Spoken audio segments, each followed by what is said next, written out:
On the day of the divorce, the husband celebrated with his mistress, but the wife walked away as a billionaire heiress. The hallway of the Manhattan family court smelled of stale coffee and frayed nerves. The scuffed linoleum floors reflected the hurried footsteps of lawyers, whispering numbers and clauses, while broken families waited their turn to formalize the end of their dreams. Beatrice Vance stood before the heavy wooden doors of courtroom 3, adjusting the belt of her navy blue maternity dress, which no longer fit quite right. At 6 months pregnant, every movement felt heavy, but not nearly as heavy as the pitying glances of the strangers around her. She wore her chestnut hair in a simple bun, without jewelry or elaborate makeup. She seemed like a shadow of the Pasix woman she used to be. "Breathe deeply, Bea," whispered Arthur Hayes, placing a paternal hand on her shoulder. At 70 years old, her family's longtime legal advisor possessed that specific serenity that only comes from decades of battles won in silence. "Everything will be fine," she nodded. Although her brown eyes didn't reflect the same confidence, she placed a hand on her belly in a protective gesture she had developed over the last few months, as if she could shield her unborn child from the approaching storm. Across the hallway, laughter echoed like broken glass. Daniel Vance, 36 years old, walked with the arrogance of a man who had declared victory before the fight even began. His charcoal gray tailored suit was perfectly pressed, his hair slicked back, and his face shone with that smile of disdain Beatrice had learned to hate. Hanging from his arm was Madison Carter, freshly 20 years old, wearing a skin-tight red dress that seemed to scream, "Here I am!" from every seam. Her red-soled Christian Louboutin heels clicked against the floor, like little hammers beating a triumphant rhythm. Her platinum blonde hair fell in calculated waves, and her crimson-painted lips curled into a cruel smirk every time she glanced at Beatrice. "Look at the state of her," Madison murmured to Daniel, just loud enough to be heard. "She looks like a beggar. Were you seriously married to that?"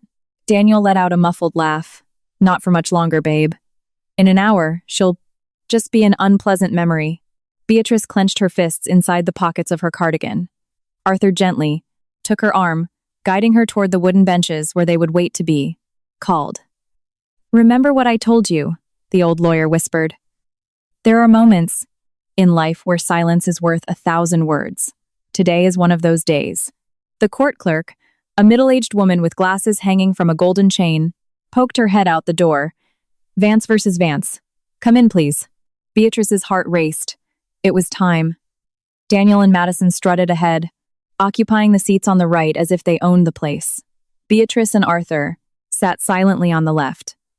The judge, a balding man in his 50s, reviewed the documents with a neutral expression.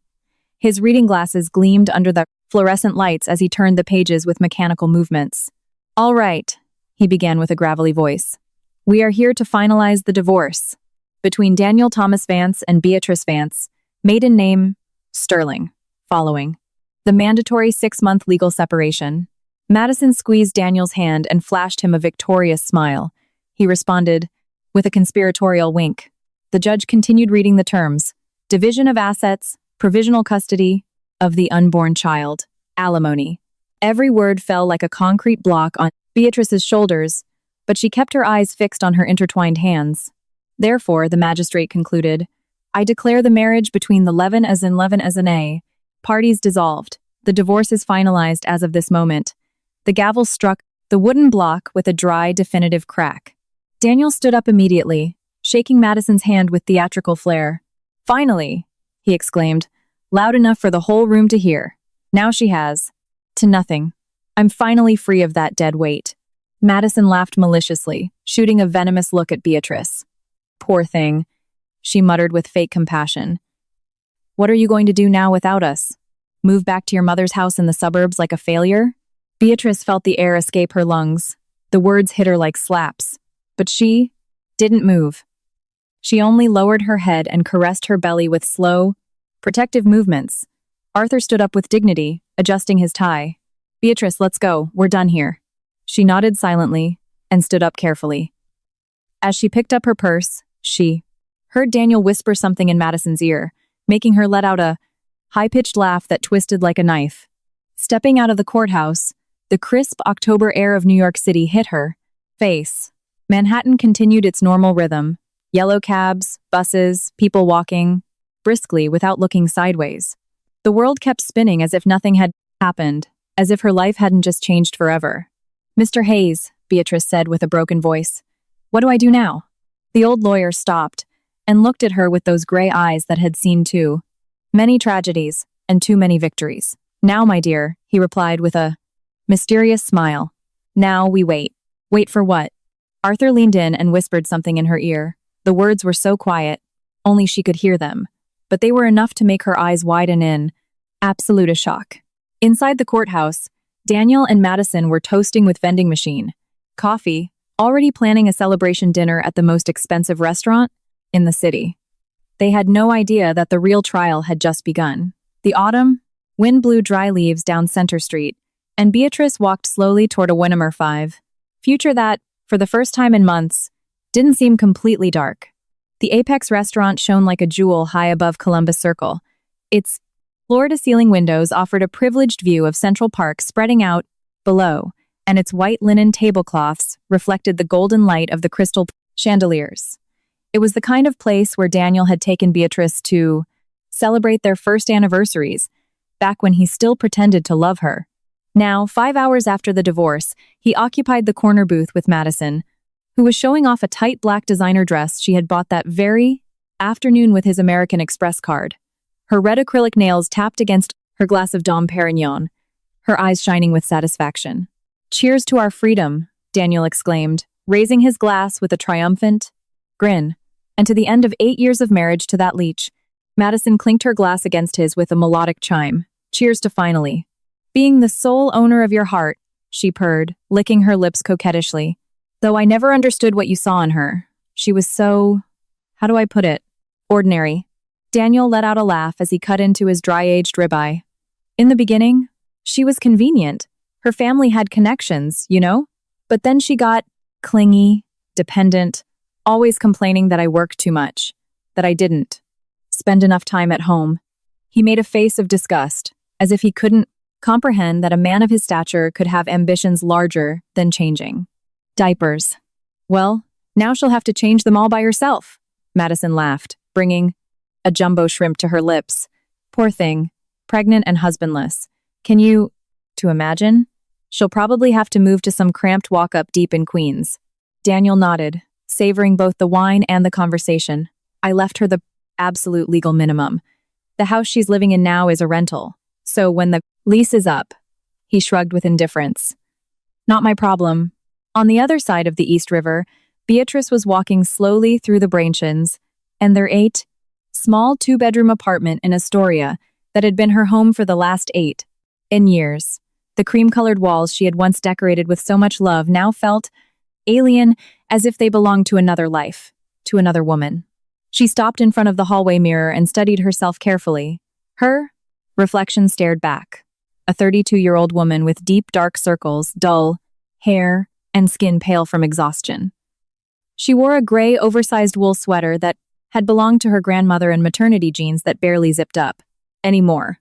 "This is what I am now," she whispered, touching the cold glass. "An abandoned woman who inspires pity." The sound of the doorbell startled her. She opened the door to find Arthur Hayes, holding a brown leather briefcase, his serene expression contrasting with the urgency of a nighttime visit. "Forgive the hour, Beatrice," he said, taking off his gray fedora. "But there are matters that cannot wait until tomorrow." She invited him in. She brewed 2 mugs of chamomile tea, and they sat on the blank, small beige sofa in the living room. Arthur opened his briefcase with ceremonial precision, like someone revealing a secret kept for decades. "Your grandfather Nicholas was a very wise man," he began, adjusting his reading glasses. "When he died 5 years ago, he left very specific instructions regarding your inheritance." "What inheritance?" Beatrice asked, confused. "Grandpa only had the old house, upstate, and some savings. Everything was sold to pay for his medical bills." Arthur smiled that same mysterious smile he had shown at the courthouse. That was what he wanted you to believe, and what he wanted Daniel to believe. He pulled out several thick legal documents and spread them across the coffee table. "Your grandfather created a family trust in Delaware, with offshore holding companies in the Cayman Islands 15 years ago. Right around the same time he started distrusting your husband's intentions. Beatrice leaned forward, studying the papers stamped with official seals and signatures. I don't understand. Nicholas invested heavily in Manhattan real estate, tech stocks, and commercial properties right when the market was ripe. He did it all in secret, through shell companies and entirely legal offshore entities. Arthur pointed to a blank, specific line on the top document. This trust currently has an estimated liquid and asset value of $100 million. The words hit Beatrice like a freight train. She brought her hands to her mouth. In disbelief. 100 million. But why did he never tell me anything? Because the only condition to inherit the money was that you had to be legally divorced. Arthur looked at her with grave seriousness. Your grandfather suspected Daniel only married you for personal gain, even if he didn't know exactly what kind back then. The clause stated that if you remained married, the entire fortune would be donated to charity. Beatrice felt her legs tremble. She touched her belly in an automatic gesture. You mean to tell me that right now, you are one of the wealthiest women in New York, Arthur finished, and Daniel has absolutely no idea. Back at the Apex, the celebration was in full swing. Daniel had ordered a second bottle of champagne, and Madison had slipped off her heels under the table, rubbing her foot against his leg. Do you know what I love most about all this? She whispered, leaning in until her lips almost brushed his ear. That we can finally be together without hiding. No lies, no cheap hotels, no rushing. Daniel kissed her passionately, uncaring about the discreet glances from other diners. You're moving into the Tribeca penthouse with me tomorrow, he promised. And as soon as that brat is born and the custody thing is settled, we're getting married. You will be the new Mrs. Vance. And if she causes problems, Beatrice? Daniel laughed dismissively. She's a frightened little mouse. She's never had the guts for anything. She'll settle for whatever crumbs I throw her way and raise the kid like just another single mother in the burrows. Madison raised her glass once more. Then let's drink to her total defeat. Meanwhile, in the quiet Astoria apartment, Beatrice held the documents that would change her life forever. Tears rolled down her cheeks, but they were no longer born of pain. They came from a feeling she hadn't experienced in months. Hope. Arthur, she whispered, what do I do now? The old lawyer carefully gathered the papers and put them back in the briefcase. Now, my dear, we wait for the perfect moment. Tomorrow, Daniel will receive a Tanner Towns call from some major foreign investors. They are going to propose a business deal he believes will make him a titan. His eyes twinkled with a mischievous spark. What he doesn't know is that those investors work for you. Beatrice wiped her tears and, for the first time in months, smiled a true, radiant smile. The approaching storm was going to be devastating, but this time, she would be the lightning, not the fallen tree. In the kitchen, the microwave clock read 11:47 p.m. 13 minutes until the day began that would change everything forever. Daniel's alarm went off at 7 a.m. like every other day, but this morning the marimba ringtone sounded like a symphony. He stretched in the king-size bed of his Tribeca penthouse, feeling Madison's warm body curled against his chest. For the first time in years, there were no lies to uphold, no excuses to invent. Good morning, baby, she murmured, tracing lazy circles on his bare chest. How does it feel to be a completely free man? Daniel kissed her forehead, inhaling the vanilla scent of her expensive perfume. He felt like a man who had been in prison for 8 years, and the cell door had finally swung open.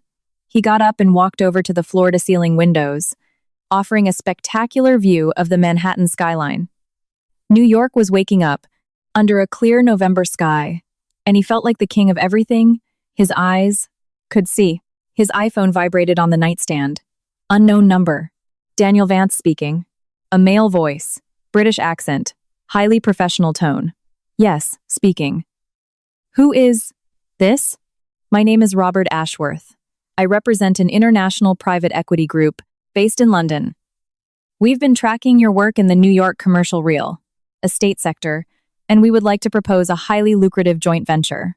Daniel straightened up immediately. Foreign private equity always meant figures, with a lot of zeros. I'm listening. We prefer to discuss terms in person. Would you be available for a meeting? Today at noon at the Ritz-Carlton? Bring whomever you deem necessary for major executive decisions.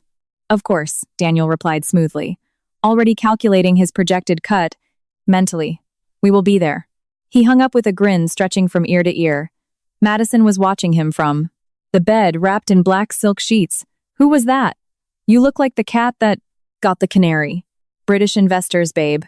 Seems my reputation has finally crossed the pond. He walked over, scooped her up in his arms, and spun her around. This is going to be our golden year. Our? She asked coquettishly.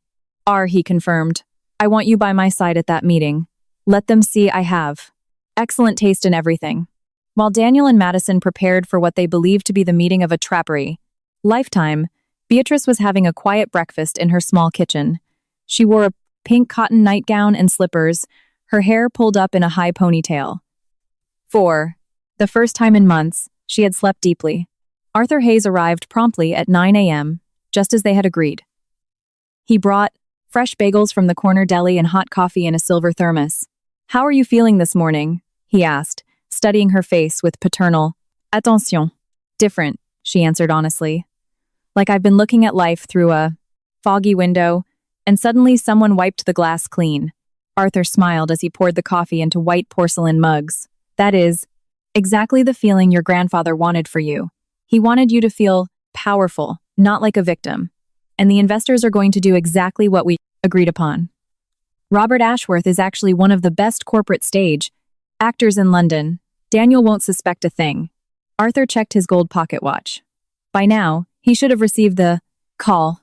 Beatrice touched her belly, feeling a soft kick from her baby. Arthur is this, right? I don't want to be like them. I don't want to just seek revenge. The old lawyer looked at her with tenderness and wisdom.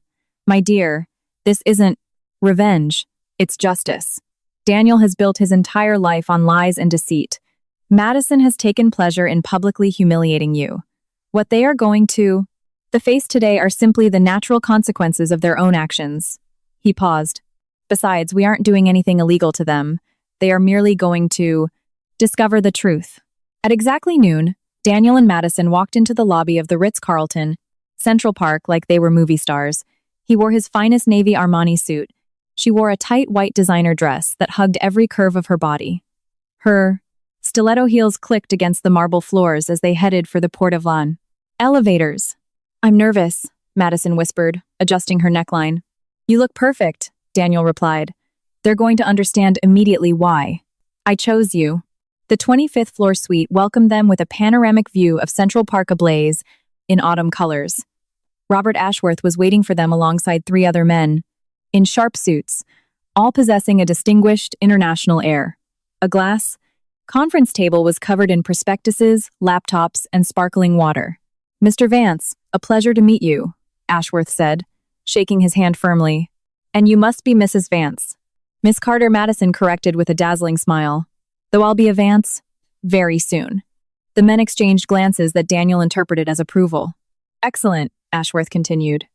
We have been heavily analyzing the New York real estate market, and we believe there are extraordinary opportunities to be seized. We are prepared to inject an initial $200 million into a joint development project. Daniel felt his pulse race. $200 million was more capital than he had touched in his entire career combined. I'm listening closely, he managed to say, trying to maintain his professional composure. The project involves the acquisition and development of several prime lots in Manhattan and Brooklyn. Naturally, we need a local operating partner with experience, assets, and connections. Madison squeezed Daniel's leg under the table. This was his moment of glory. What kind of collateral or guarantees would you require? Daniel asked. Casually. Ah, that is the most interesting part, replied one of the other investors, a gray-haired man. We've run a background on your credit history and corporate standing. Very impressive. However, we need to verify the unencumbered solidity of your current assets.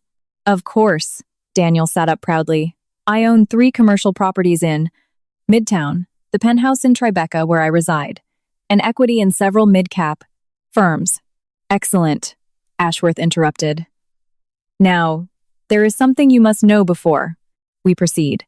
This entire project is fully backed by the Sterling Trust, one of the most liquid private fortunes on the East Coast.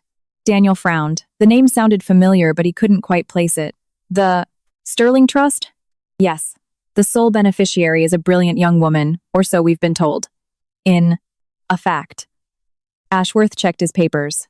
A certain Beatrice Vance, née Sterling. Does that name ring a bell? The color drained from Daniel's face as if someone had opened a valve. Madison looked at him, confused, noticing his sudden pallor. Daniel, what's wrong? You look sick. But Daniel couldn't speak. The name Sterling, Beatrice, the inheritance. The puzzle pieces began snapping together to form a terrifying picture. Ashworth smiled with ruthless politeness. As a matter of fact, Mrs. Vance Sterling specifically requested that we meet with you today. She wanted to ensure that you completely understood your new financial reality. The massive suite suddenly felt very small and incredibly hot. Daniel tried to stand up, but his legs wouldn't respond. At the door to the suite, a familiar figure appeared like a mirage. Beatrice Vance, radiant in an elegant navy blue maternity dress, accompanied by Arthur, Hayes, and two men who were unmistakably corporate litigators. Hello, Daniel, she said with a voice that was soft, yet radiating absolute power. I hope you are enjoying your first meeting as my employee. The silence that followed was so thick you could cut it with a knife. Madison was the first to react, jumping out of her chair. What the hell is going on? Here? Outside the window, pigeons flew over Central Park, completely oblivious to the drama unfolding in Suite 25, where a house of cards built on lies had just been hit by the first hurricane-force winds of the truth. The air conditioning in the Ritz-Carlton suite hummed like a trapped bee, but no, mechanical sound could fill the devastating silence that followed Beatrice's appearance. Daniel remained glued to his chair, his knuckles turning white as he gripped the leather armrests. His eyes darted desperately between his ex-wife and the fake investors, like a rat looking for an exit in a maze. Madison, on the other hand, looked like an angry cat with its back arched. Her cheeks were flushed red, and her acrylic nails dug into the glass table. This is a really sick joke, she yelled, pointing an accusing finger at Beatrice. You don't have money for anything. Just yesterday you looked like a homeless person in family court. Beatrice smiled with a serenity that chilled the blood. She walked to the head of the table with measured steps, like a queen inspecting her domain. She wore a tailored dress that highlighted her pregnancy without making her look vulnerable, paired with sensible but elegant low heels that gave her presence without sacrificing comfort. Madison, darling, she said, her voice smooth but loaded with authority. You were always so quick to judge appearances. Unfortunately, you never learned to look past the obvious. Arthur Hayes stepped up to the table and unfurled several official documents, bearing gold notary seals and heavy legal letterheads. Allow me to clarify the situation, he announced with the gravity of a federal judge. Mrs. Beatrice Vance Sterling is, as of 2:30 p.m. yesterday afternoon, the sole heir and beneficiary of the Sterling Family Trust, valued at over $100 million. Daniel finally found his voice, though it came out as a hoarse whisper. That's impossible. Old Nicholas didn't have anything. Just a rusty cabin upstate and some debts. That was what he wanted you to believe, Beatrice interrupted, stepping right in front of her ex-husband. My grandfather was smarter than you ever gave him credit for. He studied you for years, Daniel. He studied your ambitions, your lies, your true nature. Arthur held up one of the documents. Mr. Nicholas Sterling began investing in New York commercial real estate in the 1990s, right when the market was primed. He bought seemingly barren lots in Brooklyn that are now worth fortunes. He invested in tech startups that are now household names, all entirely legal and entirely discreet. But the most interesting clause, Beatrice continued, savoring every syllable, was that I could only inherit the trust if I was legally divorced. My grandfather knew that if you discovered the existence of the money, you would. I find a way to bleed me dry. Madison stood up so fast she stumbled slightly on her stiletto heels. You're lying. This is a setup. Daniel, say something. But Daniel seemed to have turned into a statue. His mind was working at lightning speed, processing the devastating implications of what he was hearing. Robert Ashworth, who until now had maintained his role as a British private equity shark, dropped his accent entirely. "I'm sorry, but my job here is done," he said in a flat, native New Yorker accent. "It's been a pleasure performing. For you folks." Madison grabbed her hair, pulling at the blonde extensions. "No, this can't be happening. Yesterday we were celebrating. We were free. We were going to be rich? Free. Yes," Beatrice confirmed with heavy irony. "Free from the only thing that was keeping you afloat without you even knowing it." Arthur opened another folder, this one thick with financial spreadsheets, property deeds, and banking statements. "Every single asset you believe you own, Mr. Vance, has been financed through credit lines and loans guaranteed by the Sterling Trust. Your Tribeca penthouse, your commercial spaces in Midtown, even the lease on your Mercedes. All underwritten by capital that legally belonged to your wife." Daniel stood up, swaying as if he'd been punched in the stomach. That's impossible. I worked to get all of that. I built my business with my own two hands." "With your own hands?" Beatrice let out a bitter laugh. "Daniel, you bought your first commercial lot with a loan my grandfather co-signed. Your second business was financed through connections my family provided behind the scenes. Even the bank that gave you your first massive credit line has a Sterling holding company as its majority shareholder." The room began to spin for Daniel. He grabbed the back of the chair, feeling his legs give out. "No, it can't be true." "Oh, but there's more," Arthur continued relentlessly. "Since Mrs. Vance Sterling is now the legal owner of all the collateral guarantees, she is exercising her right to immediately call in the debts and foreclose on all assets." Madison ran over to Daniel, grabbing his arms and shaking him. "Do something! Sue her! Call your lawyers! They can't just take everything." Daniel looked at her with hollow eyes, as if seeing her for the first time. "My lawyers," he muttered. "The best corporate firm in Manhattan represented me for years. I always thought it was weird. They never billed me their full hourly rate." "Exactly," Beatrice confirmed. "Harrison and Partners is also retained by the Sterling Trust. They've been reporting to my grandfather, and then to me, about all of your legal and financial moves for years." Madison backed away from Daniel as if she had touched a live wire. "You mean, this whole time, you never actually had real money?" Daniel collapsed back into the chair, burying his face in his hands. For the first time in his adult life, he felt completely and utterly defenseless. Beatrice approached him, not with cruelty, but with the chilling tranquility of someone who has finally found peace. "Daniel, for 8 years you made me feel like a burden. Like I should be grateful that someone like you even tolerated me. You convinced me I was worthless, ugly, stupid, disposable." He raised his head to look at her, and in his eyes was something she had never seen before, genuine terror. "But the truth is," she continued, "without me, without my family, without my grandfather's money, you are nothing but a 36-year-old man in an expensive suit with debts he can never pay."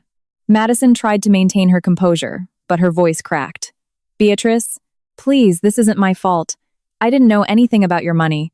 I just fell in love." Beatrice looked at her with a mixture of pity and utter disgust. "You fell in love? You fell in love with a married man who bought you designer bags with money that wasn't his? You fell in love while publicly humiliating me and laughing at my pain in family court?" Tears began to streak down Madison's face, ruining her expensive makeup and leaving black mascara tracks like wounds. I thought. "You thought you won the lottery?" Beatrice cut her off.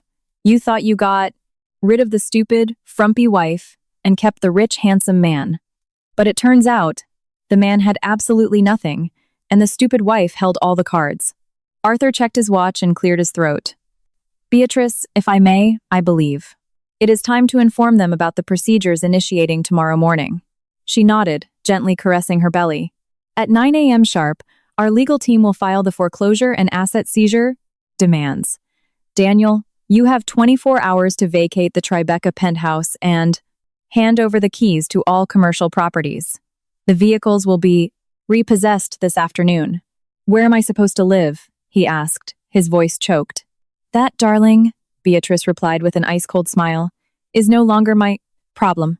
The suite door opened, and 2 hotel security guards stepped in. "Folks, the taller one said with professional courtesy. "We've been asked to escort you off." The premies.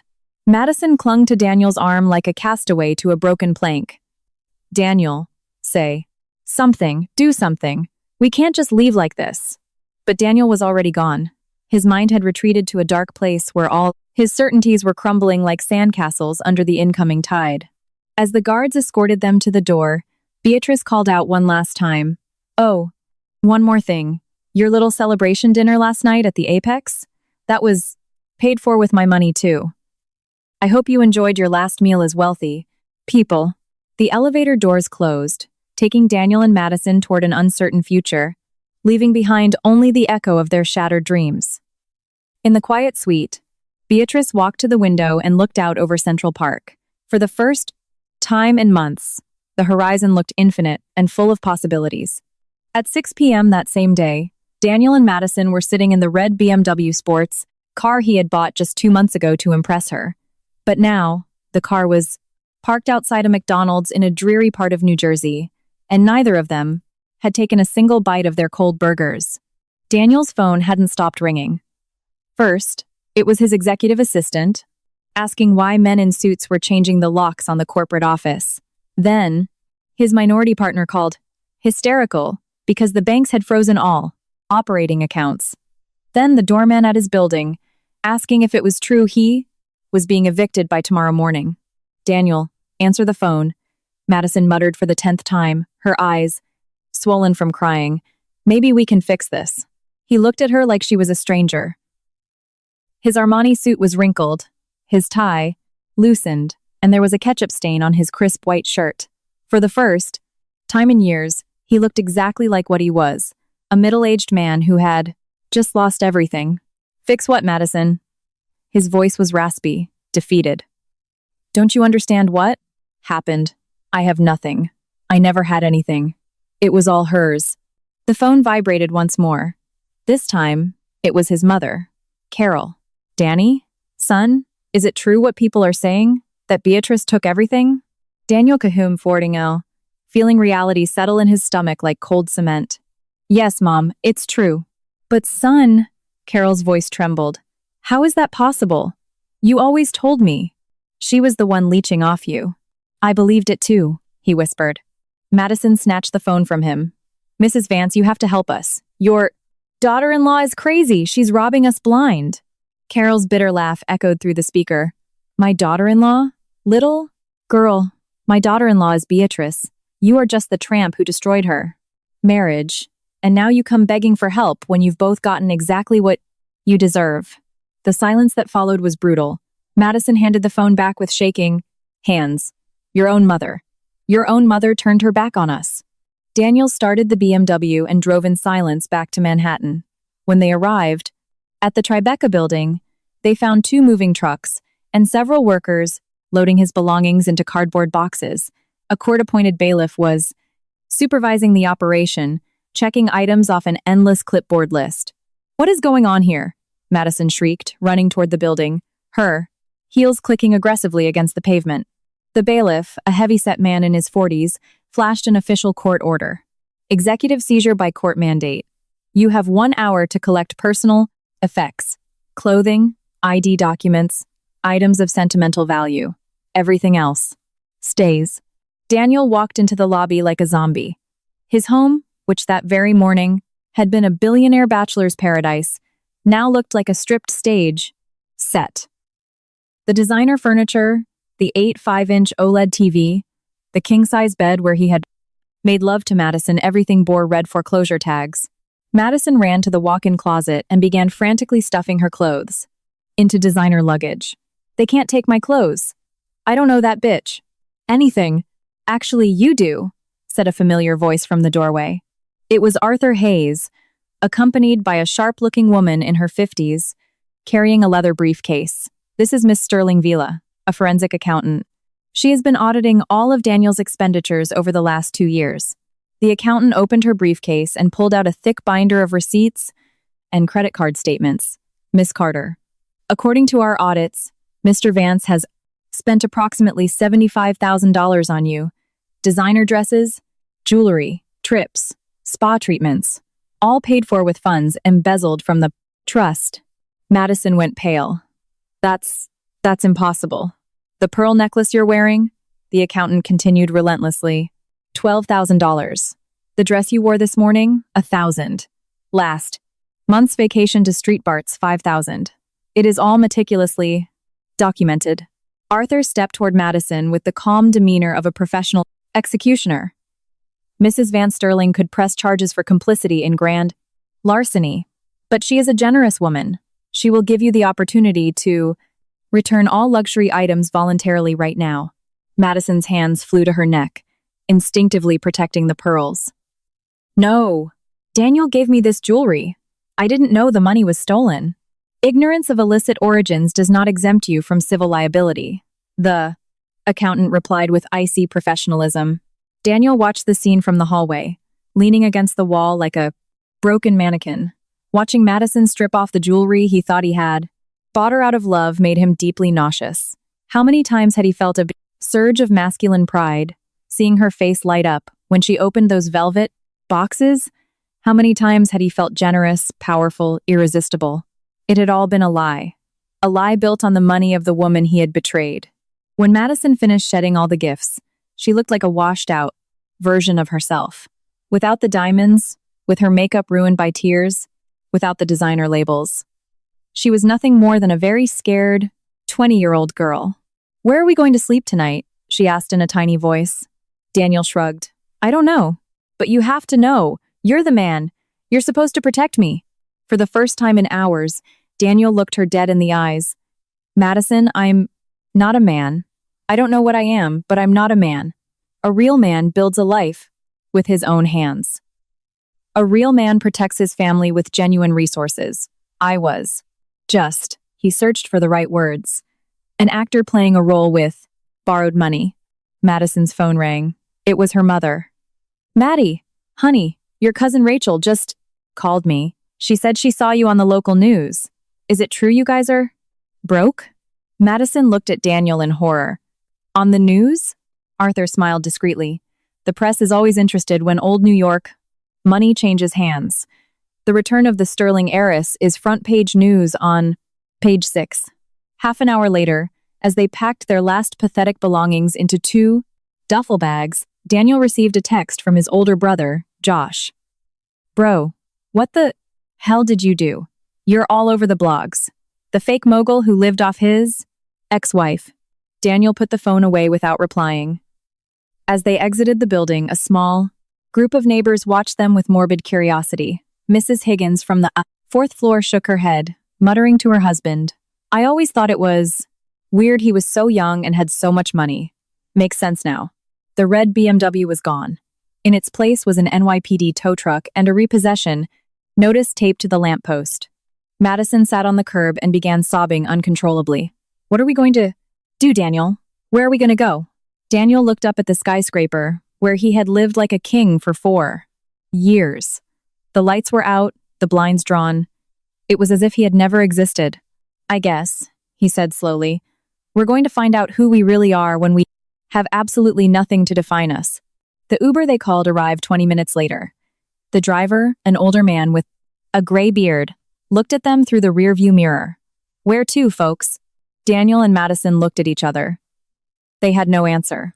"Any cheap motel," Daniel finally muttered. "The cheapest one you can find in the Bronx."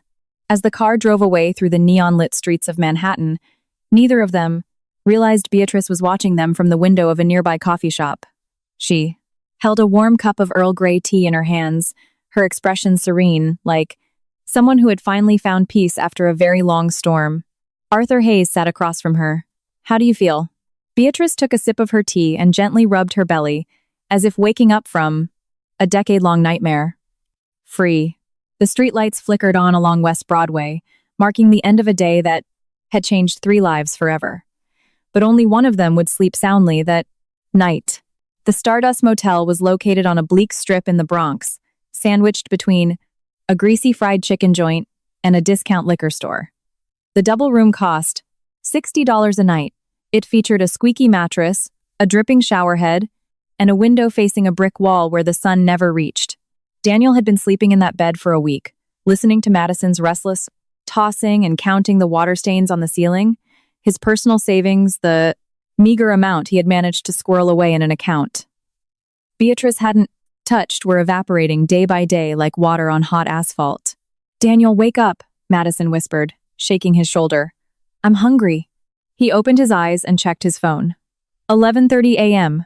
Since the catastrophe at the Ritz-Carlton, he had completely lost track of time. The days dragged on without purpose, without routine, without the structure that had given his life meaning. For years. "Go buy something from the vending machine in the hall," he mumbled, rolling over. With what money? Madison sat on the edge of the bed, wearing only an oversized t-shirt and underwear. "We spent our last $20 on bodega sandwiches." Yesterday. Daniel sat up slowly. His hair, always perfectly styled with expensive pomade, was now greasy and unkempt. He hadn't shaved in 3 days, and his dark circles looked like bruises. "I don't know, Madison. Why don't you call your mom or one of your rich friends?" She glared at him with barely contained rage. "I tried. My mom said I brought this on myself for running off with a married man. And my friends." Her voice cracked. "My friends don't answer my texts anymore." Daniel got up and walked to the small window. The alley below was filled with pigeons and trash bags. Somewhere in this same city, Beatrice was probably having brunch on a terrace overlooking the park, planning her new empire. "This is your fault," Madison said suddenly. "Excuse me?" "Yes, your fault." She stood up, trembling with anger. "You told me you were rich. You promised you'd give me everything. I quit my job, I left my apartment. I threw away my life for you." Daniel turned to her, his eyes freezing over. "Your job? You were a bottle girl.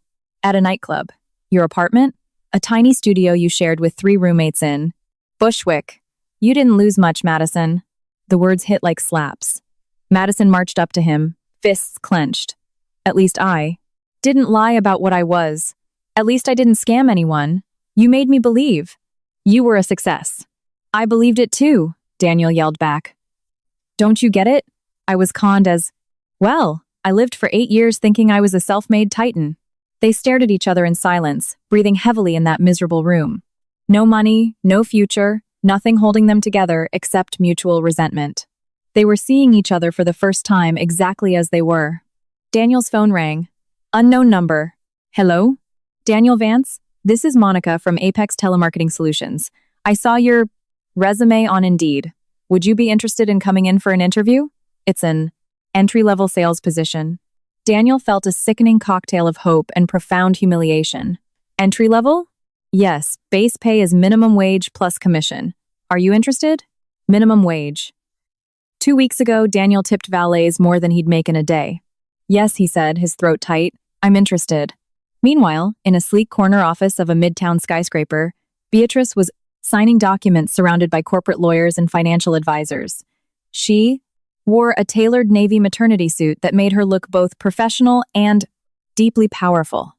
Her hair shined under the natural light flooding through the glass, and for the first time in a long time, there was color in her cheeks. "The philanthropic foundation we are establishing will need a solid board of directors," explained the lead attorney, an elegant man in his 60s. "We propose focusing the grants on supporting single mothers and victims of financial abuse." Beatrice stroked her belly, feeling her baby move. "That sounds perfect. I want women who find themselves in the situation I was in a week ago to have real resources and a way out." Arthur Hayes, sitting beside her, beamed with paternal pride. "Your grandfather would be incredibly proud. He always knew you had a fierce heart." "What about Daniel and Miss Carter?" one of the advisors asked. "Do you want us to keep monitoring their financial situation?" Beatrice thought for a moment. "No. They are no longer part of my life. Whatever they do from now on is entirely their own problem." In the Stardust Motel, Daniel was taking a lukewarm shower, preparing for his job interview. He put on his last clean suit, but without the expensive accessories, without the Rolex, without the Italian leather loafers. He looked like an actor wearing a cheap costume to play a businessman.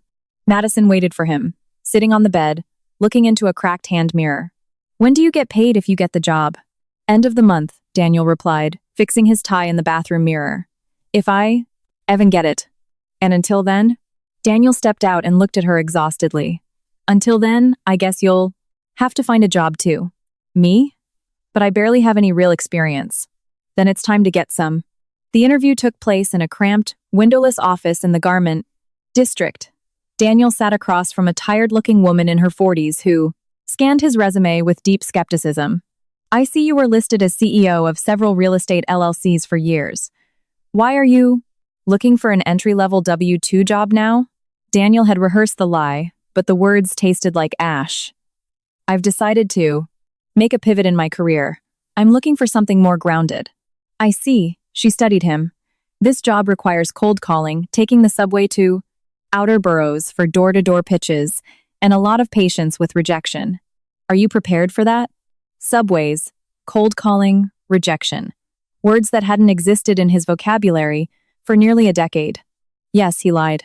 I'm prepared. When he left the interview, he walked aimlessly through the streets of Manhattan.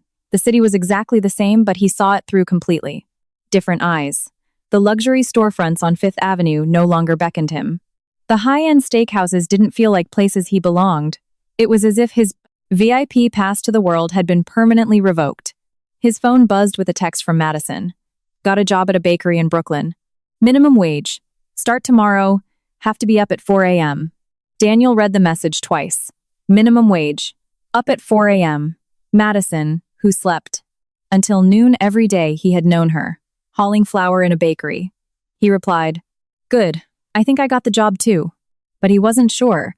And even if they both worked full-time, their combined monthly income would barely cover what he used to drop on a single weekend in the Hamptons. At dusk, he coincidentally walked past the Apex, the restaurant where he had celebrated his divorce. The maitre d' recognized him and stepped outside with a professional smile. Mr. Vance, wonderful to see you. Will you be dining with us tonight? Daniel looked at the menu displayed in the brass case. The cheapest appetizer was $40.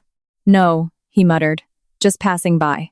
The maitre d' looked closer, noticing his hollowed cheeks and wrinkled suit. Are you feeling quite all right, sir? Daniel nodded quickly and hurried away, feeling like a ghost haunting the Tersley scenery of his past life. When he returned to the motel, he found Madison crying on the bed. Her hands, usually manicured to perfection, were red and raw. What's wrong? I was doing a trial run at the bakery, she sobbed. They said it's physically brutal. They said most girls quit after a week. Daniel sat next to her, and for the first time since the collapse, he felt something resembling compassion. We'll figure it out, Madison. We'll get through this. She looked at him with wet eyes. You think so? Daniel wasn't sure of anything, but he nodded anyway. Yes, we just have to learn how to be regular people. That night, while Madison tossed and turned in dread of her first real workday, Daniel lay awake staring at the ceiling stains.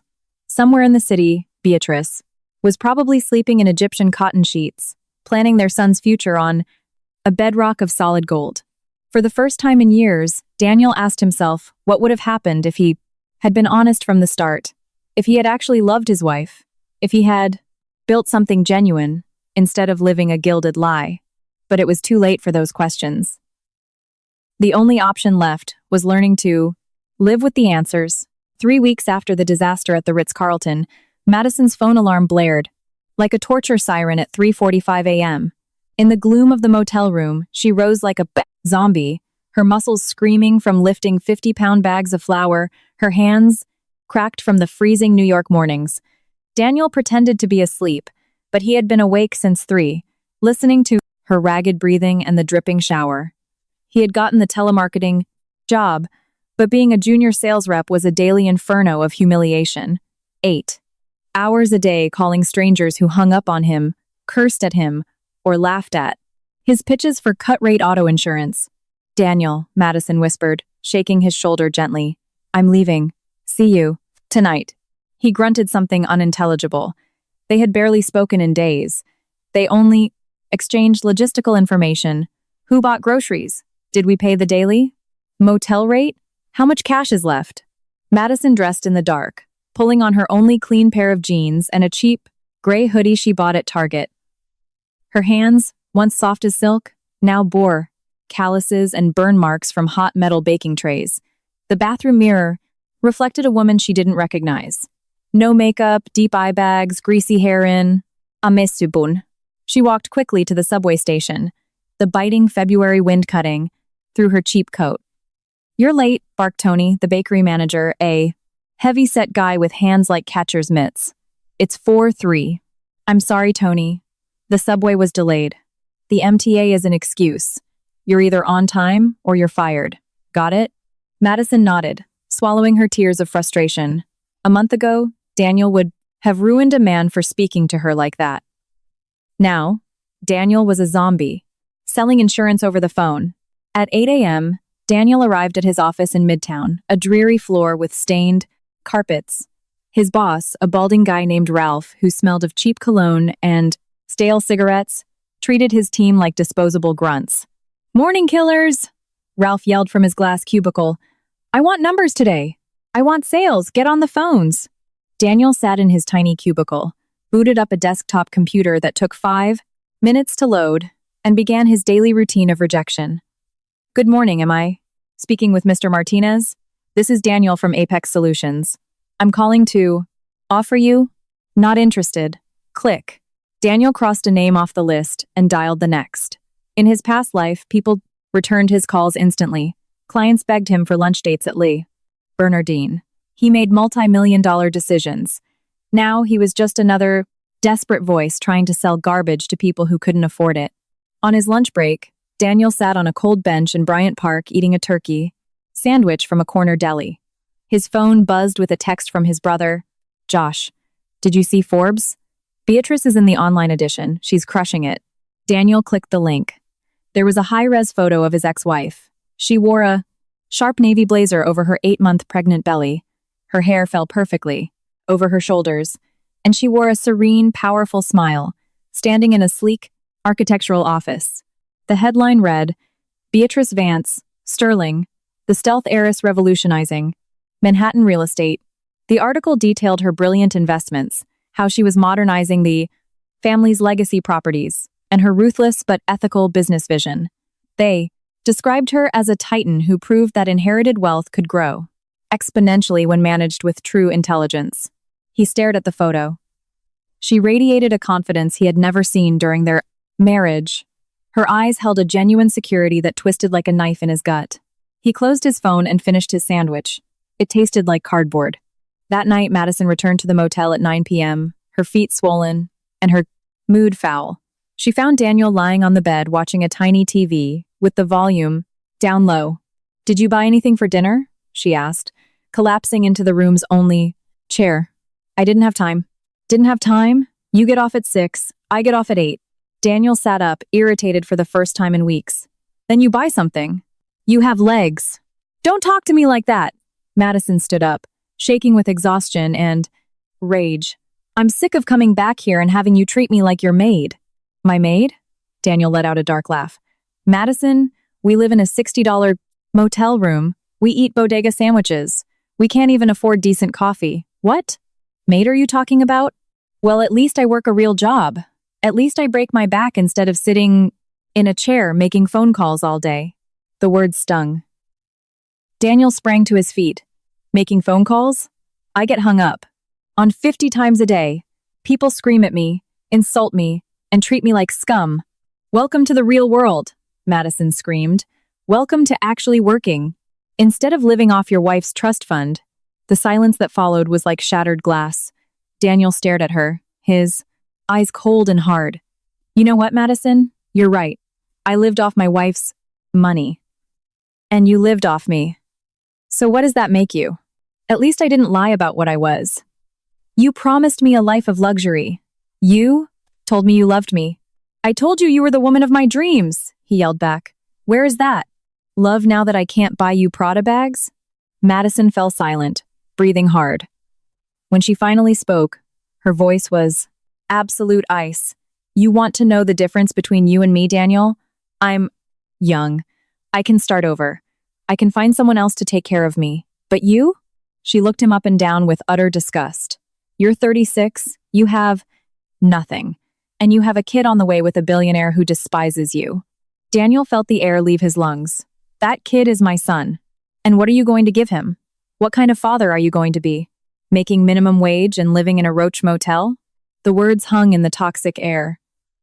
Daniel walked to the window, staring blankly at the brick wall. What are you saying, Madison? I'm saying this is over. It never really worked. We were only together because we thought we were rich and beautiful and untouchable. Daniel turned to face her. And now? Now we're poor, we're exhausted, and we hate each other. Madison grabbed her duffel bag and began mechanically shoving her few remaining clothes into it. What are you doing? I'm leaving. My cousin in Miami said she can get me a waitressing job down. There. I'm starting over. Daniel watched her pack. Without the diamonds, without the designer gowns, without the professional blowouts, Madison had reverted to exactly what she always was. A pretty, lost girl looking for an easy way out of mediocrity. And me? She looked at him one last time, a mix of pity and relief in her eyes. I'm going to have to learn to live with yourself. No lies, no borrowed money, no. Women making you feel important. She zipped the bag and threw it over her shoulder. Goodbye, Daniel. I hope you figure out how to be a decent dad. The door clicked shut behind her. Daniel was left alone in the damp, depressing room, listening to the echo of her sneakers fading down the hallway. He sat on the bed and checked his bank app. He had $42 left. The room cost $60 a night. He couldn't even afford tomorrow. He dialed his mother's number. Daniel? Honey, how are you? Her voice cracked. Mom, can I come stay at the house for a while? The silence on the other end felt like an eternity. Of course, son. Of course. You can. That same night, while Daniel packed his pathetic bag in a room that smelled of failure, Beatrice was eating a quiet dinner in her new, sprawling, historic townhouse on the Upper East Side. She had cooked wild-caught salmon and sat on her plush sofa reviewing commercial property portfolios, while her baby shifted gently in her womb. Arthur Hayes had visited earlier to deliver the latest quarterly reports. She had acquired 2 more apartment buildings in Brooklyn, renovating them and leasing them at fair, profitable rates. Her stock portfolio was up 15%. Your grandfather knew you had a head for business, the old lawyer had said. You've multiplied the principal better than he ever imagined. Beatrice smiled, rubbing her belly. She had hired top-tier advisors. She studied every deal. There was no need for flashy, arrogant displays of wealth. Her success was measured in spreadsheets, in sustainable growth, in the absolute peace of knowing her son would inherit an empire built on intelligence and honest work. For the first time in her life, she felt entirely complete. She didn't need a man to validate her. She didn't need lies to prop her up.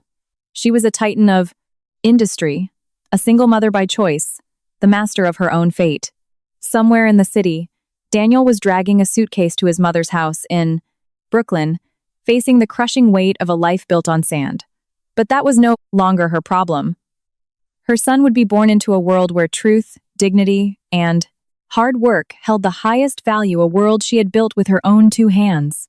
Carol Vance's house in Bensonhurst, Brooklyn, hadn't changed in 20 years. The same faded floral curtains, the same cracked faux leather sofa, the same heavy tube TV taking up half the living room. Daniel trudged up the narrow stairs carrying his duffel bag, feeling the weight of 36 years of failure on his shoulders. Your room is exactly how you left it, Carol said from the bottom of the geese. Stairs, her tone carrying that specific mix of pity and reproach only mothers. I can master. I put fresh sheets on the bed. Daniel opened the door to his childhood bedroom. Posters of the Yankees were still tacked to the walls.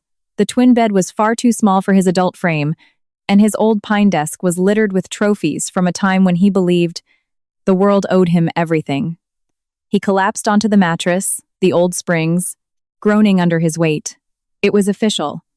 He was back at square one, but this time without the excuse of youth, without dreams, with nothing but the bitter taste of everything he had thrown away. Carol appeared in the doorway holding a mug of coffee, just like she used to do when he was a teenager pretending to be sick to skip school. Do you want to talk about it? She asked, sitting on the edge of the mattress. Daniel looked at her. His mother had aged drastically. At 62, her hair was entirely gray, her hands rough from decades of cleaning other people's houses. She had scrubbed floors to pay for his college degree, so he could be somebody. And this was how he repaid her. There's nothing to talk about, Ma. I was an idiot. I thought I was a god, and now I'm paying the tab. Carol sighed heavily. And Beatrice? Have you tried calling her? To do what? Beg for forgiveness while she's 8 months pregnant? Ask her for an allowance like she's a sugar mama? To apologize because it's the right thing to do, Carol said firmly, and to try to fix things with the mother of your child. Daniel let out a hollow laugh. Ma, have you seen the news? Beatrice is a billionaire. I cold call people to sell cheap car insurance. We aren't in the same league anymore. We aren't even the same species. At 7 a.m. the next morning, Beatrice's phone rang. It was the call she had been waiting for. Beatrice, it's Dr. Evans. I think it's time. Your contractions are regular, and you're dilating perfectly. Head to the hospital. Beatrice sat up, a rush of nervous excitement flooding her chest. After 2 months, she was finally going to meet her son. She called Arthur Hayes, who arrived 20 minutes later with a private black car to take her to Mount Sinai Hospital. Nervous? The old man asked as the car glided through the quiet morning streets of Manhattan. A little, she admitted, holding her stomach, but mostly excited. It's just going to be him and me against the world. Not just you two. You have a family that adores you, and you have the power to give him the greatest life imaginable. At the hospital, Beatrice was attended by the finest obstetric team in New York. Her private luxury maternity suite had a view of Central Park, fresh flowers sent by Arthur, and a profound tranquility that sharply contrasted with the emotional chaos of her life just months prior. At 2:32 p.m., after 6 hours of labor, Nicholas Vance Sterling was born. 7 pounds, 8 ounces, perfectly healthy, with his mother's dark eyes and a mop of black hair that made him look like a tiny prince. When the nurse placed the baby on her chest, Beatrice felt an emotion so violently intense that tears streamed down her face uncontrollably. He was hers. Completely hers. And she would never, ever have to ask anyone's permission to protect him, spoil him, and give him everything he needed. "Hello, my love," she whispered, kissing his tiny forehead. "I'm your mommy, and I promise you will never lack for anything." Arthur watched from the corner of the room, his eyes shining. "B, have you thought about calling Daniel? He is the father, after all." She looked up from the baby with a serenity she had spent months cultivating. Arthur. Daniel had 9 months to prove he wanted to be a father. He chose to humiliate me, abandon me, and celebrate our divorce with his mistress. She looked back at her son. "I am not going to let his toxicity poison the purest moment of my life." The old lawyer nodded in understanding. "But legally, Nicholas will carry the Sterling name as his primary surname. When Daniel proves he is capable of being a responsible, stable human being, he can meet his son. Until then, my priority is shielding my baby from his father's catastrophic instability." While Beatrice was living the happiest day of her life, Daniel was enduring his second week as a telemarketer. The routine was brutal. Wake up at 6 a.m., eat toast in his mother's kitchen, take the D train into Manhattan, sit in a cubicle, and spend 8 hours getting verbally abused by strangers. "Good morning. Am I speaking to Mr. Miller? This is Daniel. Lose my number, scumbag." Click. Daniel crossed another name off. He had made 43 calls that morning and secured exactly 0 leads. His boss, Ralph, leaned over his cubicle wall. "Vance, your numbers are garbage. You don't close something this week. You're out." "I know, Ralph, I'm trying." "I don't pay for trying. I pay for closing." During his lunch break, Daniel sat on a bench eating his usual deli sandwich and scrolling through his phone. A text popped up from his brother. "Bro, just saw Beatrice's Instagram. She had the baby. A boy, Nicholas. He's beautiful. Are you going to the hospital?" Daniel choked on his sandwich. His son had been born, and he was finding out through Instagram like a random fan. He called Josh immediately. "When did it happen? Where is she?" "Whoa, slow down," Josh said. "Looks like everything went perfectly. She's at Mount Sinai." "But Danny," Josh paused. "Think about this before you do. Something stupid. How are you going to play this?" "What do you mean?" "I mean, you show up to a hyper-exclusive private hospital, wearing a cheap suit, that smells like a subway car. No gifts, no flowers, no nothing. After everything you pulled, you think they're even gonna let you in the lobby? Daniel looked down at himself. His brother was right. He looked pathetic. He had no money for a decent gift, and he'd look like a beggar crawling back after he had thrown a literal party to celebrate divorcing her. So what do I do? Get a better job, get your own apartment, prove you can be a stable father. Then, with some dignity, you ask to see your kid. Daniel hung up, staring at his half-eaten sandwich. His brother was right, but how long would that take? Months? Years? By the time he stabilized, his son wouldn't even be a baby anymore. When his shift ended, instead of taking the train back to Brooklyn, he took it to the Upper East Side. He stood on the sidewalk across from Mount Sinai for an any-blanks hour, watching happy families walk in and out with balloons and bouquets. Finally, he gathered his courage and walked to the front desk.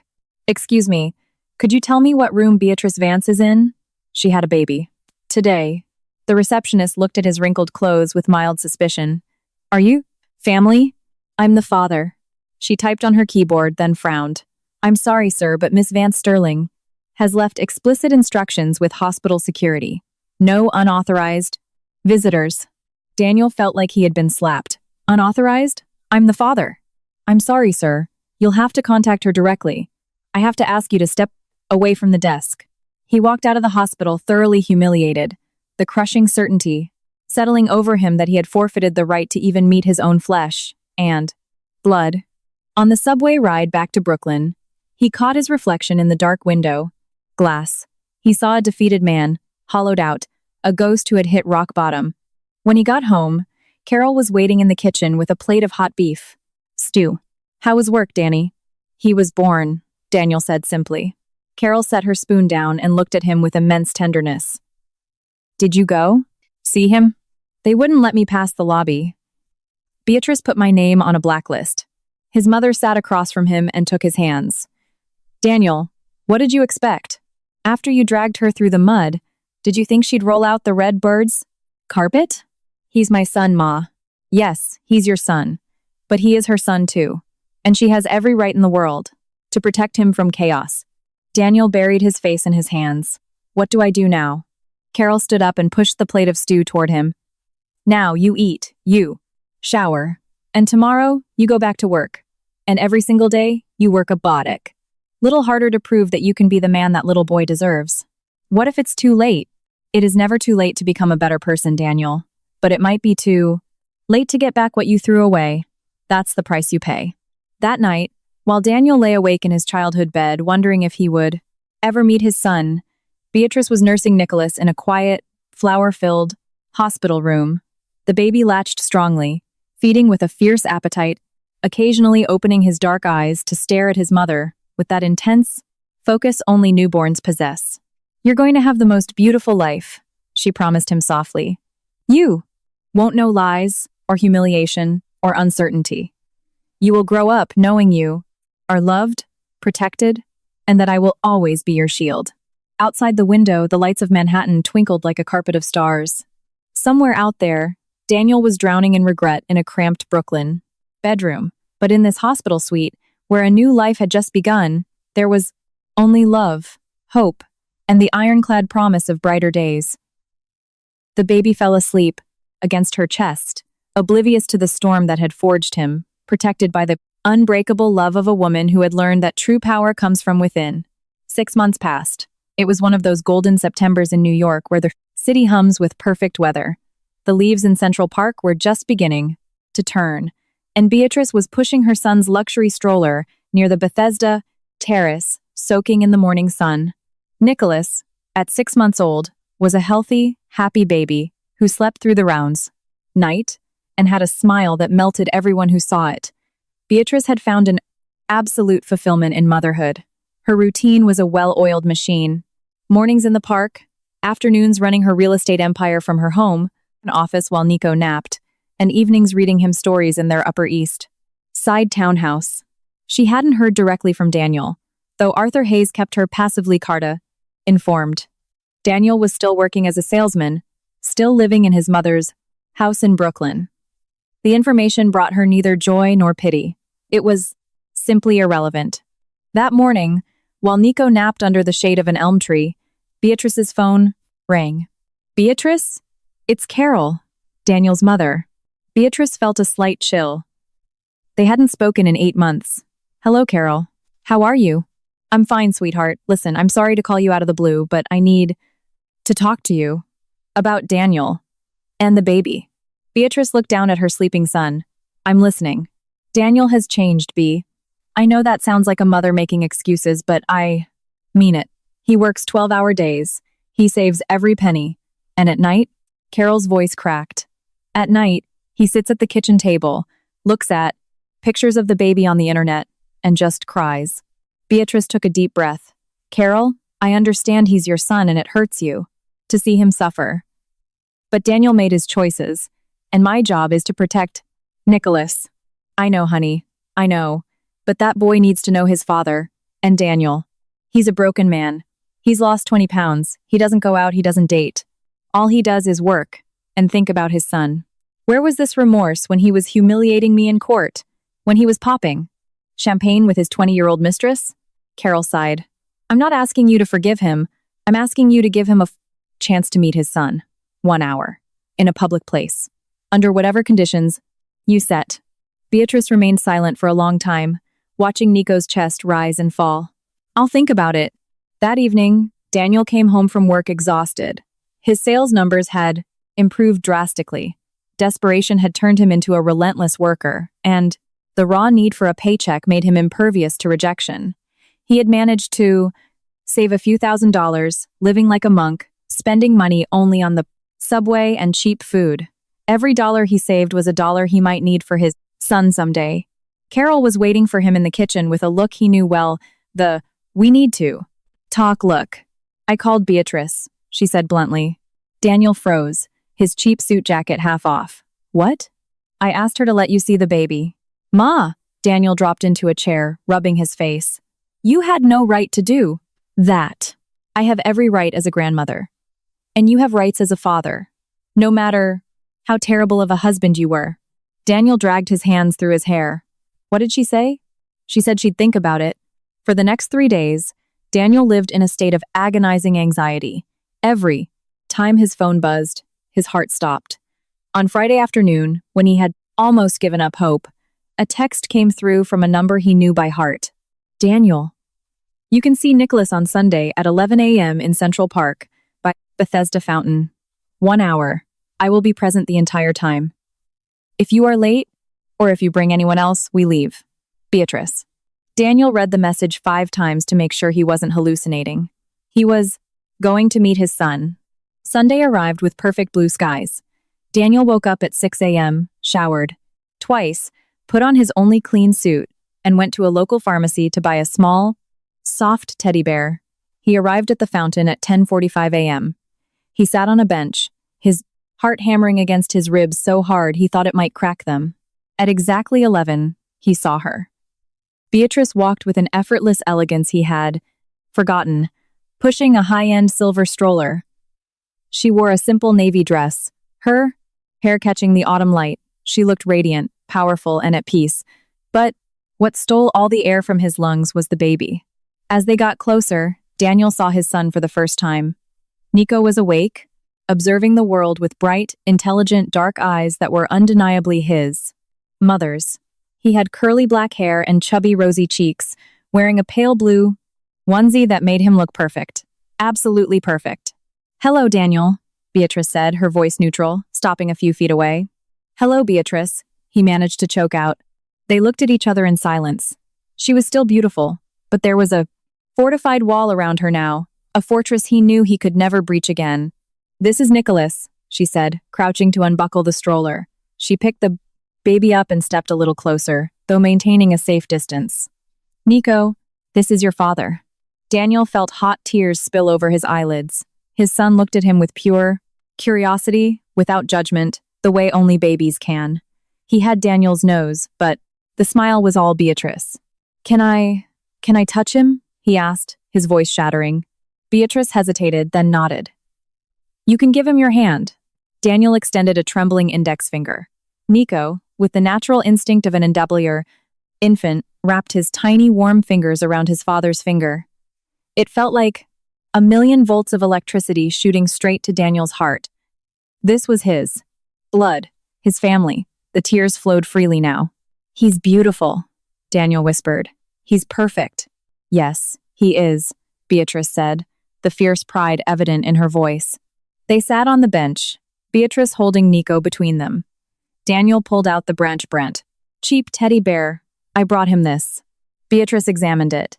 It was cheap, but it was clean and safe. "Thank you," she said, handing it to Nico, who immediately shoved the bear's ear into his mouth. "How is he? Does he sleep? Is he eating well? Has he been sick?" The questions spilled out of Daniel in a desperate rush. Beatrice answered patiently, detailing pediatric visits, nap schedules, first, giggles, and daily milestones. "And you?" he finally asked. "How are you?" Beatrice looked him dead in the eye. "I am excellent, Daniel. I am truly happy." "I'm glad," he said, and to his own shock he meant it. "You look radiant. And you? Your mother says you've changed." Daniel looked at his son, who was now aggressively chewing on the teddy bear. I had to change. I didn't have a choice." He looked up at her. "Beatrice, I know I don't have the right to ask you for anything. I know I destroyed us in the worst way possible." His voice broke again. "But please don't keep me away from him forever." Beatrice gently stroked Nico's hair. "Daniel, I am not going to keep you from your son, but I will not allow your instability to damage him. If you want to be in his life, you have to prove you can be a stable, responsible father. Tell me what to do, whatever it takes.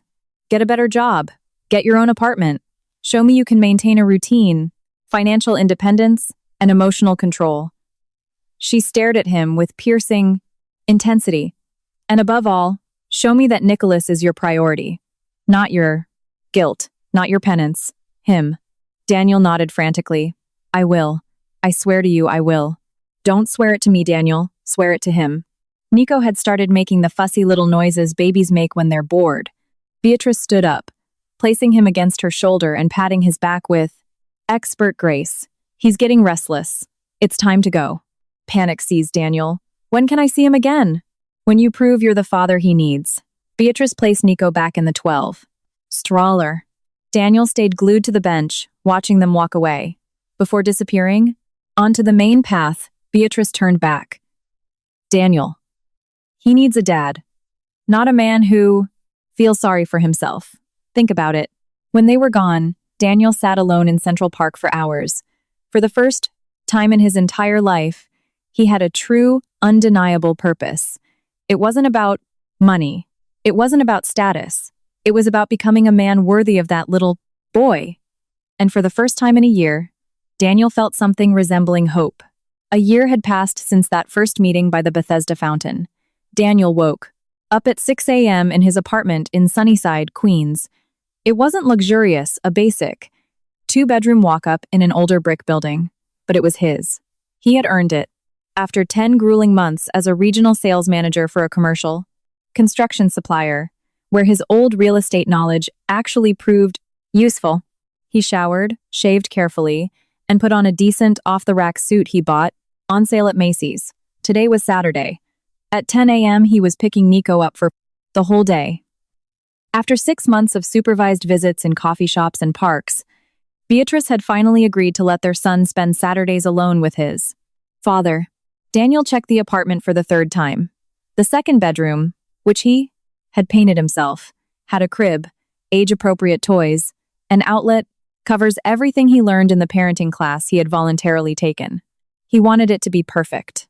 At exactly 10 a.m., he buzzed the intercom at Beatrice's Upper East Side townhouse. "Come on up," she said through the speaker. When the door opened, Daniel was met by an 18-month-old toddler who was already mastering the clumsy, adorable sprint of a boy discovering his own legs. "Dada!" Nico shrieked, a massive, gap-toothed smile lighting up his face as he reached his arms out. That single word was better than $1 million closing. Daniel scooped him up and buried his face in his son's neck, inhaling the scent of baby shampoo and pure joy. "Hey, buddy. Ready for our big day?" "Zoo!" Nico yelled, his vocabulary limited but passionate.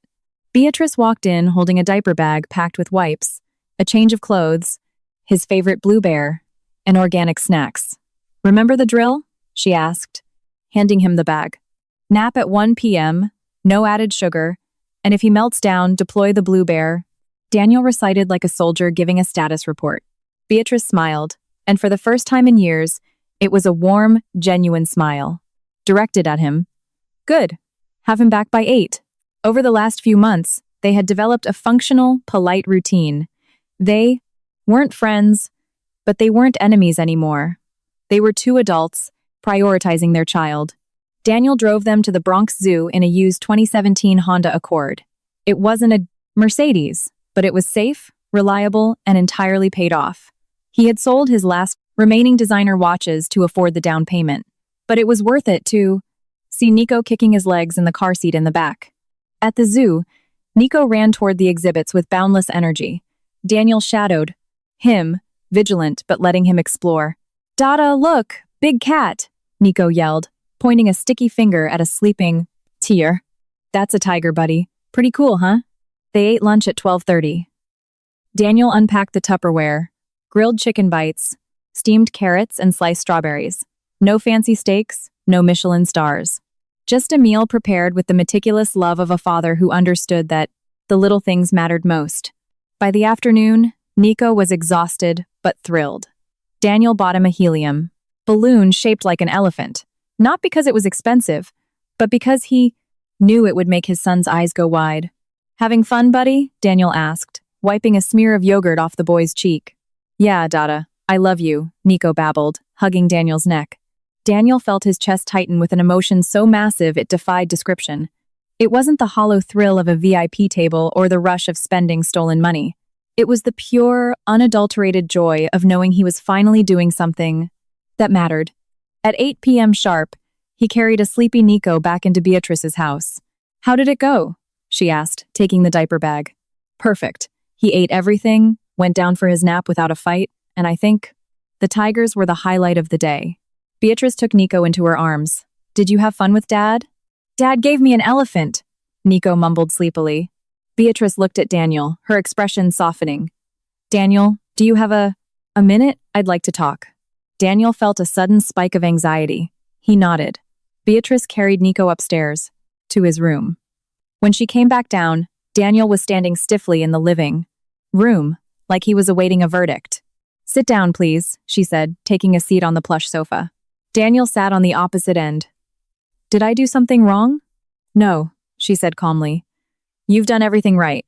That's why we need to talk." She looked out the window toward the street. "Daniel, it's been a year and a half. And in that time, you have proven that you can be a good father." Daniel exhaled, relief washing over him. "I've tried my best. And you've succeeded. Nico loves you. He talks about you during the week. He waits by the door on Saturday mornings. He is the best thing that ever happened to me," Daniel said with absolute sincerity. "I know, which is why I've had my lawyers draft up a formal agreement. I think it's time we establish official, legal joint custody." Daniel was speechless. "Truly?" "Yes. Alternate weekends, half of the holidays, and one weekday evening if your work schedule permits." Daniel felt his eyes burn. I don't know how to thank you." "Don't thank me. Thank yourself for actually putting in the work." She shifted, slightly closer to him. "Daniel, I know we caused each other an immense amount of pain. We broke things that can never be fixed, but Nico needs both of us. And we need to be adults. Do you think?" Daniel hesitated. "Do you think we could ever be friends?" Beatrice thought for a moment. "I think we can be something better than friends. We can be excellent co-parents. We can respect each other." "I'd like that. But Daniel," she added, her tone turning serious, "this isn't a second chance. For us, that door is closed, locked, and bricked over. What we are building now is strictly about Nicholas." "I understand," he replied firmly. "And I swear to you, I will never confuse the tfa." Beatrice smiled, and this time it reached her eyes. "Then I think we're going to be okay." 3 years later, New York City, September 2028. The cool autumn breeze fluttered the curtains in Beatrice's Upper East Side home as she packed Nico's Spider-Man backpack. At 4 years old, Nico was a tornado of energy, possessing his mother's sharp mind and a laugh that could disarm anyone.